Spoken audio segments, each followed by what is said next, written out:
네, 우리 후보자께 질의하겠습니다. 저는 우리 국정원장이라고 한다면 우리나라의 그 안보라든지 또 여러 가지 측면에서의 가장 수장이라고 이렇게 봅니다. 그런 분이 작년 6월에 한 개간지에서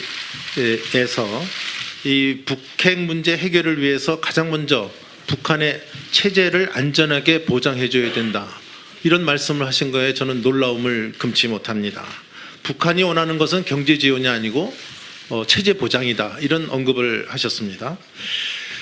우선 이 북한이 반국가 단체라고 보고 계시죠? 네, 뭐 안보위관 입장에서 북한은 명백하게 저희끼리 이미 헌법재판소나 대법원 또 우리 국가보안법 다 반국가 단체로 인정을 하고 있습니다. 또 심지어 이 남북 관계 발전에 관한 법률에서도 북한을 국가로 인정하지 않고 있습니다. 그런데 국가의 안전과 국민의 생존과 자유를 보장해야 될 국정원의 수장이 이런 대북관을 갖고 있다는 것이 과연 옳은 것인가, 다시 한번 언급을 해 주시기 바랍니다. 네. 뭐 지금 존경하는 위원님께서 어떤 거부감을 갖고 계시고 우려하시는지 충분히 잘 알고 있습니다. 그리고 또 대북관에 대해서 의심을 받는, 뭐 저도 그렇게 마음이 편하지는 않습니다.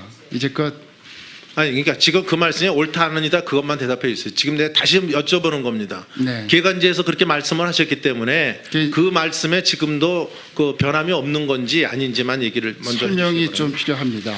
네, 하십시오. 네. 북한 김정은 체제를 보장해 줘야 된다는 것은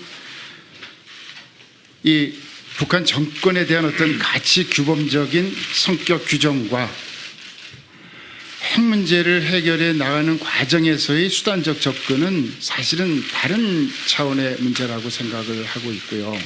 제가 김정은 정권의 체제를 보장해야 된다는 얘기는 이런 거죠.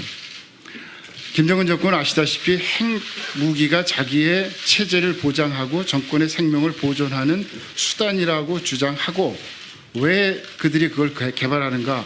외부에서 자기네 체제를 무너뜨리기 때문이라고 논리를 세우고 있습니다. 그런데 우리는 지금 7분 내에 그걸 어떻게 다 설명하시려고 그러세요? 그러니까 지금 그 체제 보장이라고 하는 내 개념이 무엇이다만 얘기하면 우리가 알아들어요. 그러니까 체제 보장이라는 의미가 뭐예요? 무슨 의미예요? 제가 다시 물어볼게요. 네. 2008년부터 김정일이가 죽기 전까지 말이죠, 이 남북 관계를 획기적으로 바꿔놓을 굉장히 좋은 계기가 있었는데 모두 날려버렸다. 그래서 좀 북한이 문제가 아니라 마치 이명박 정부가 문재인 탓을 하셨어요. 이게 무슨 의미입니까? 북한하고 저희가 오랫동안 협상을 해왔고 앞으로도 뭔가 커다란 협상이 통일의 과정에서 필요할 거라고 생각을 합니다. 협상이라는 것이 기본적으로 상대가 약할 때 우리가 또 우월적인 지위에 있을 때 하는 것이 훨씬 좋은 결과를 가져올 수 있다는 취지인데, 김정일 위원장이 쓰러졌을 때는 사실상 김정일 입장에서는 시간에 쫓기는 상황이었다는 거죠. 그 쫓기는 상황에서 우리가 조금 더 본격적인 협상을 했다면 많은 양보를 얻을 수 있지 않을까 하는 그러면 아쉬움을 예를 들어서 이명박 말씀드린 정부 거죠. 때 2008년에 금강산 관광객 피살 사건이 있었어요. 네. 또 2009년에는 북한의 2차 핵실험이 있었어요. 네. 또 2010년에는 천안함 폭침 사건이 있었습니다. 네. 이런 북한의 도발에도 불구하고 체제 보장을 인정 보호하고 또 북한의 비위를 맞췄어야 되느냐, 그 질문에 대해서는 어떻게 하시겠습니까?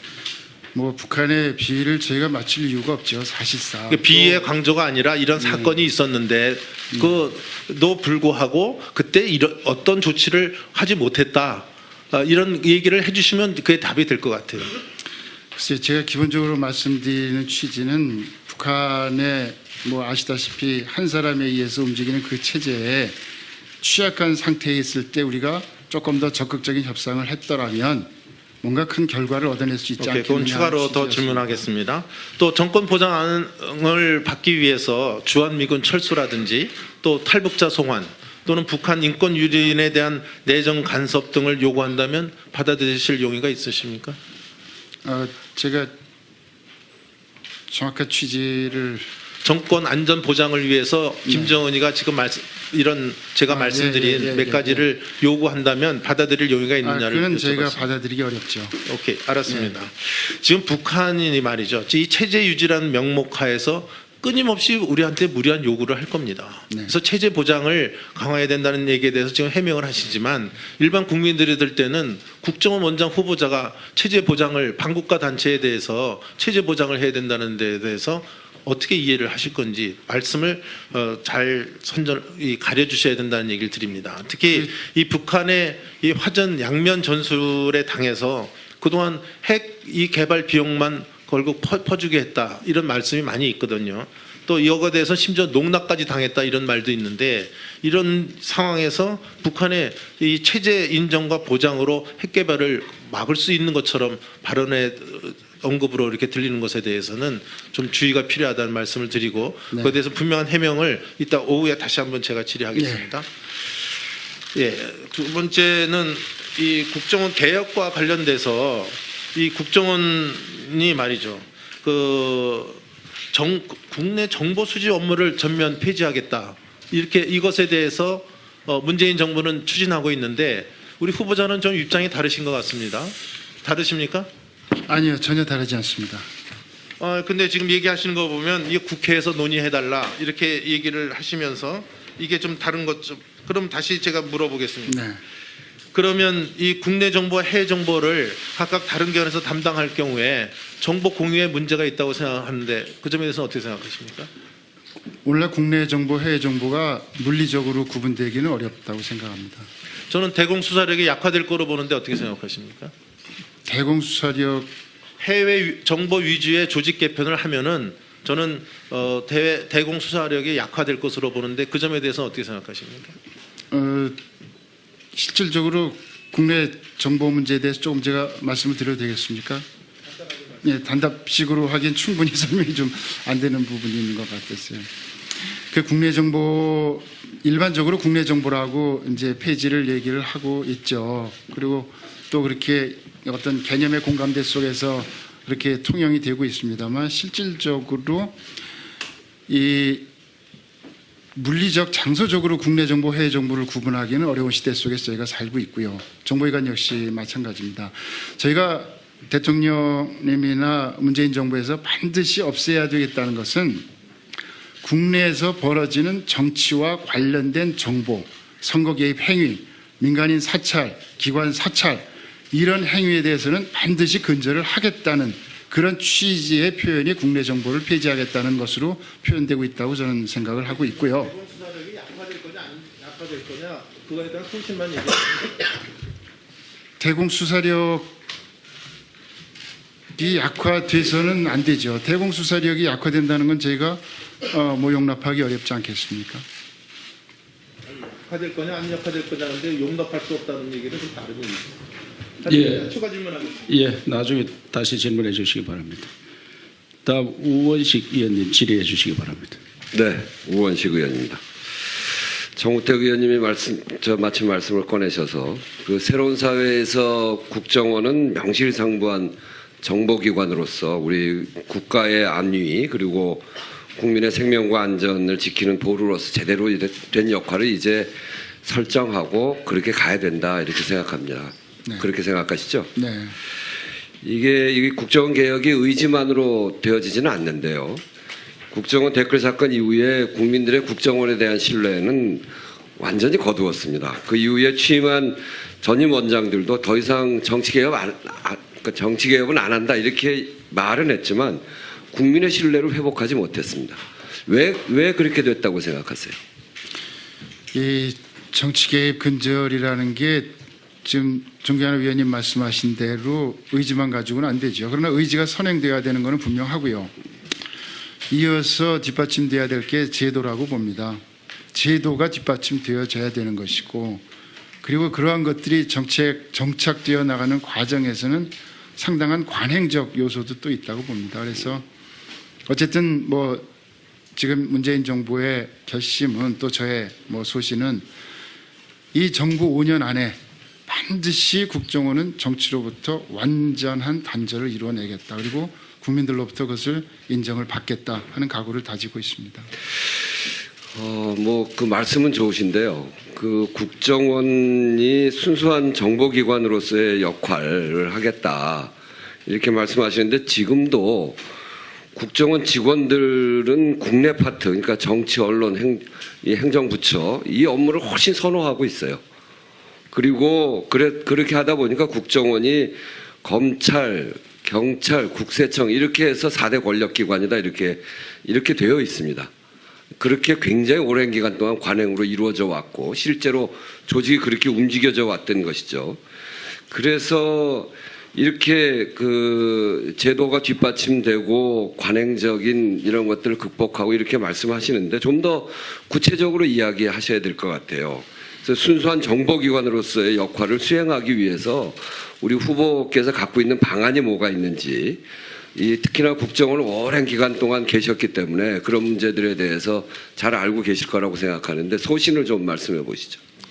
뭐 제도나 규정 면에 있어서는 뭐 말씀하셨다시피 2012년 대선 때의 어떤 댓글 사건 이후에 국회에서 국정원 개혁 추기가 만들어졌고 또 그 결과로 2014년 뭐 국정원 법 개정을 또 정부에서 이루어 주셨죠. 그래서 상당히 규정이 보강이 된 거는 맞습니다. 뭐 정치 관여 행위를 금지하고 처벌 규정을 강화하고 또 뭐 이 신고 제도 강화하고 그래서 제도적으로 많이 보완이 됐다고 생각합니다. 그런데 여전히 남아있는 부분 중에 하나는 그 규정을 확대 해석하는 부분이 있지 않겠나 또 관행적인 요소가 있지 않겠나 하는 생각을 해봅니다. 그래서 앞으로 그 만들어주신 국정원법 직무 범위에 대한 엄격한 해석 가장 엄격한 해석이 필요하다고 보고요. 또한 그 해석을 뒷받침할 수 있는 아주 세세한 규정들 다시 말해서 국정원 직원들이 해야 할 일 그리고 반드시 해서는 안 될 일들에 대한 아주 세부적인 규정을 저희들이 한번 제정할 필요가 있겠다. 그러면서 거기에서 어긋나는 부분들은 계속 잘라나가면서 저희가 몇 년 하면 그야말로 관행과 제도로 정착되어 나갈 수 있지 않겠냐 하는 어떤 기대를 가져봅니다. 매 정권마다 이 국정원을 개혁한다고 해서 김대중 정부부터 심지어는 박근혜 정부까지 그때 일이 있을 때마다 개혁한다고 하고 지금 말씀하신 대로 국정원법의 개정이 이루어져 왔습니다만 결국 이 국내 파트가 있고 또 그것이 관행으로 굳어져 있는 한 아무리 개혁을 해도 이 권력을 이용하고 싶은 유혹 이런 것들 때문에 국정원의 정치 개입이나 이런 것들이 해소되지 않는 거거든요. 이 국내 파트에 대해서는 폐지해 나가겠습니까? 국내 아까 말씀드렸습니다만 저희가 국내에서 해서는 안 될 일이 있죠. 네. 그런 일들을 하는 인원과 조직은 당연히 없어져야 되는 건 맞는 거죠. 네. 예. 일이 없어지면 조직은 없어지는 거죠. 다만 저희들이 새롭게 해야 될 부분이 많습니다. 그리고 우리 직원 아시다시피 국정원 요원만큼 국가관과 애국심이 투철한 아마 요원들은 없을 겁니다. 그건 뭐 제가 자부하고 있습니다. 그분들이 충분히 다듬어 오고 키워온 그런 어떤 전문성을 활용할 수 있는 많은 신안보 영역이 있습니다. 국가를 지키기 위한 안보 영역, 뭐 방첩, 국제범죄, 대테러, 산업보안, 사이버 등등 많은 요인들이 있죠. 그런 부분들에서 충분히 활동하면서 국가 안보를 지켜나갈 수 있다고 생각합니다. 저도 국정원 직원들의 애국심이나 또 그 실력이나 이런 점들에 대해서 전혀 의심하는 바는 아닙니다. 그러나 국정원이 국내 파트 또는 국내 여러 가지 사찰을 통해서 우리 국민들에게 미쳤던 부정적인 영향 이런 것들이 매우 컸기 때문에 이런 상태의 국정원을 그대로 가면 안 된다라고 하는 게 우리 생각이고 그래서 구조적인 개혁이 꼭 필요하다. 국내 파트를 폐지하고 국정원 수사권을 폐지하고 대공 수사권을 경찰로 이전하고 하는 그 문재인 후보의 공약들이 있습니다. 그런 점들에 대해서 어떻게 하실 건지 다시 한번 좀 말씀해 주시면 좋겠습니다. 조금 구체적인 부분을 혹시 뭐 추후에 비공개 부분이 있으면 제가 조금 더 말씀을 드리겠고요. 기본적으로 대통령의 공약은 이행될 것이다. 뭐 그런 각오만 우선 좀 말씀을 드리고 싶습니다.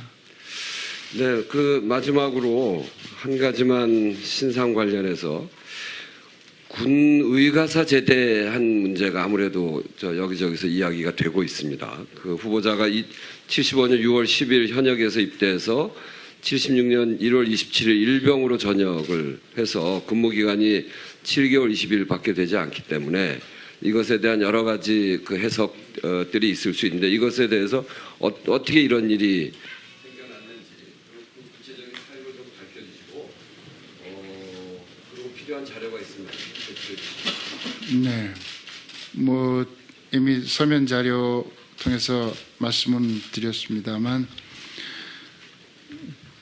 그 당시 이제 뭐 저희 이 사정이 안 좋았죠. 저희 어머니가 또 아버님이 이제 연로하셨고 제 형님이 한 분 계십니다만 뭐 이 장애를 좀 갖고 있어서 뭐 활동이 어려운 상황이 있었고 또 당시 행정기관에 뭐 저희가 요구 대상으로 있었습니다. 그래서 매월 이제 식량 뭐 연탄 당신 그랬죠. 그런 것들을 이제 지급받고 있는 상황이었고요. 그럼에도 불구하고 이제 뭐 열심히 학교는 다녔는데 영장이 나와서 입대를 했고요. 뭐 논산 훈련소 거쳐서 전방 사단에 배치가 됐었고, 근데 그 당시에는 사실 생각을 못했습니다. 그런 이 생계 유지를 위한 의가사 제대 제도에 대해서는 생각을 못했고, 일단 입대하고 나서 추후로 이제 그런 제도가 있다는 것을 지득해서 절차를 밟아서 나오게 됐고요.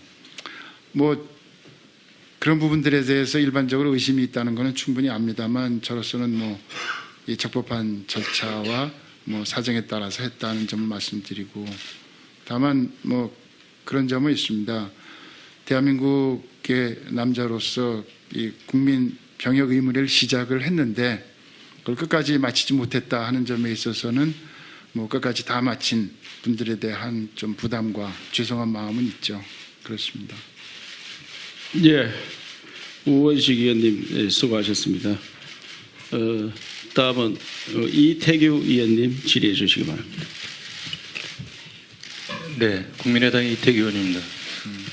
아까 여러 의원님들이 이제 재산 문제 뭐 이런 걸 언급하셨는데 오후에 뭐 자료가 오면 좀 더 질문을 드리기로 하고, 일단 그 부동산을 매입하는데 중소기업 시설 자금으로 받았는데 이 부분에서 어떤 위법적 요소는 없는 겁니까? 네, 전혀 없습니다. 설명을 좀 드릴까요?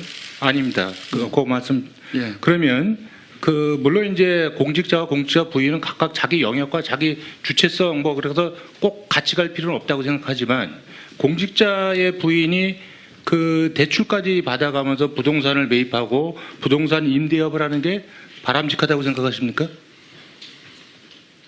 뭐 생활 수단이나 노후 수단으로 할 수 있겠죠. 그러나 이제 정도의 문제는 있다고 봅니다. 그렇죠. 네. 그 정도가 적정하다고 생각하십니까? 뭐 하다 보니까 여기까지 왔습니다. 알겠습니다. 제가 다른 걸 좀 여쭤보겠습니다. 국정원장에 요구되는 최고의 자질과 덕목을 한마디로 이야기하려면 뭐라고 들겠습니까? 뭐 무엇보다 국가관이죠. 안보관이죠. 그 말씀하신 국가관 안보관이라는 것은 구체적으로 뭘 의미합니까? 뭐 국가를 지키겠다는, 또 어떤 국가관이라는 것은 가장 우리가 높은 위치에 두고 있는 게 헌법적 가치 아니겠습니까? 헌법적 가치를 철저히 준수하겠다 하는 각오가 확실한가 하는 그 점이라고 생각을 합니다. 원장 지명 이후에 국정원 개혁과 관련해서 대통령으로부터 별도의 지침을 받으신 적이 있습니까? 아직 구체적 지침은 받고 있지 않습니다. 대통령으로부터 북한 그 남북한 정상회담 실무를 그 총괄하고 남북 정상회담 추진 지시를 받은 적 있습니까? 아직 후보자 입장에서 그런 지시를 받지는 못했습니다. 그 후보 시절에도 이런 문제와 관련해서 대통령과 함께 논의한 적도 없습니까? 논의했죠. 남북 정상회담은 필요하다. 그러니까 두 이제 분께서 남북 정상회담 추진 관련돼서 의견을 교환하신 적이 있다는 뭐 말씀이죠? 구체적인 방법이나 그런 것은 없고요. 뭐 종전에 해왔듯이 남북 정상회담은 필요하다 하는 정도의 그러니까 의견 교환이 있었다 이 말씀이시죠. 네. 그 후보자께서는 그 남북 정상회담 실무를 이제 원에 계실 적에 네. 총괄하고 또 북한에 한 2년 정도 한 상주하신 적이 있잖아요. 네. 그 과정에서 김정은을 만난 적이 있습니까? 김정은은 만난 적이 없습니다. 김정일 위원장만 만나고 네. 김정은은 만난 사실이 없다는 말씀이죠. 네. 그럼 그 북한에 상주하시면서 지금 북한의 어떤 저 책임 있는 그 위치에 네. 있는 분들하고 그러니까 그때 교류했던 분들 중에 지금 북한 체제에서 책임 있는 위치에 있는 분들이 상당히 계십니까? 뭐 아직 많이 있는 것으로 알고 있습니다. 북한 김정은 체제를 합리적이라고 생각하십니까? 우리 기준에서 합리적으로 볼 수가 없죠. 그러면 그 제가 볼 적에는 후보자께서 강연에서 어떤 말씀을 하신 적이 있냐면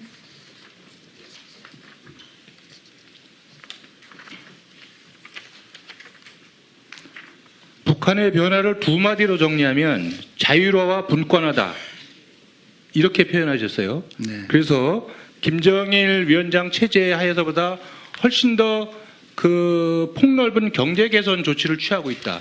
네. 뭐 이렇게 해서 긍정적으로 평가하시는 측면들이 있습니다. 네. 그 부분하고 지금 답변하고는 배치된다고 보는데 어떻게 생각하세요? 아니요, 뭐 저는 그 긍정적이라고 평가했다고 생각하지는 않고요.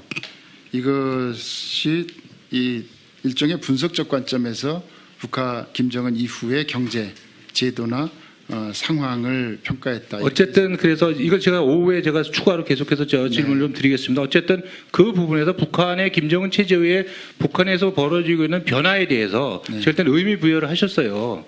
의미 부여를 했는데 그 의미 부여는 제가 정보위원회에 있으면서 그동안 원으로부터 보고받은 기조하고는 다른 겁니다. 그렇기 때문에 제가 여쭤보는 거고 오후에 제가 자세하게 좀 제가 질문을 좀 드리겠습니다. 네. 지난번 검찰 간부들의 부적절한 회식 자리에서 경력금이 5억 개 들통이 나서 특수활동비에 대한 개혁 여론이 높게 일어나고 대통령께서도 개혁 의지를 표명을 하셨습니다. 그런데 잘 아시다시피 특수활동비는 국정원 예산이 대부분 그렇게 돼 있죠. 전부 다. 이 국정원의 그 예산이 만약에 특수활동비 개혁의 어떤 명분하에서 이게 개혁될 수 있는 사안이라고 생각하십니까? 뭐 아직 제가 구체적인 예산 관계 파악은 없습니다만 아니 그거는 계실 때 예산을 어떻게 쓰셨는지 잘 알고 계시잖아요. 국정원 예산이 어떻게 편성이 어떻게 쓰셨는지. 아시다시피 뭐 국정원 예산 전체를 알기는 어렵고요. 뭐 심지어 차장을 해도 예산 전체를 알기는 좀 어렵습니다. 그리고 다음 말씀하신 대로 국정원은 또 특수활동비라는 하나의 항목으로 모든 일반 예산이 다 편성되어 있기 때문에 이제 많은 오해가 생길 수 있죠. 그리고 이제 국정원 개혁 관련해서 제가 한 가지만 좀 여쭤보면 아까 제일 중요한 부분이 국내 파트에 있어서 그 정치 개입, 정치 사찰의 문제입니다. 근데 뭐 잘 아시겠지만 그것이 국내 보안 정보를 이제 수집을 하다 보면 그 개인이나 어떤 기관에 대한 동향 파악이 불가피하게 이루어집니다. 네. 그리고 그 동향 파악을 정치적으로 이용하면 사찰이 되는 거죠. 네. 그렇게 되면 국내 보안 정보 수집과 정치 사찰, 정치 개입의 문제는 사실 종이 한 장의 문제이고 경계선이 불분명합니다. 이 부분을 어떻게 해결하시려고 합니까? 아까 여러 가지 뭐 관행의 문제 뭐 여러 가지 부분을 네. 하셨는데 제도적으로 이걸 막을 방법이 있습니까?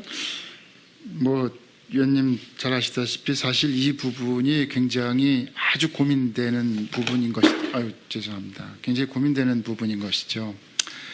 그래서 이제 방향성이 있고 원칙이 있습니다. 그래서 만약에 취임을 하게 되면 실질적으로 뭐 개혁위원회나 자문위원회 이런 거를 구성을 안 할 수가 없을 것 같습니다. 그래서 원내뿐만이 아니고 원외의 전문가 그리고 여기에 이제 어떤 고언을 줄 수 있는 분들 모셔서 깊이 있게 연구를 할 생각은 갖고 있습니다.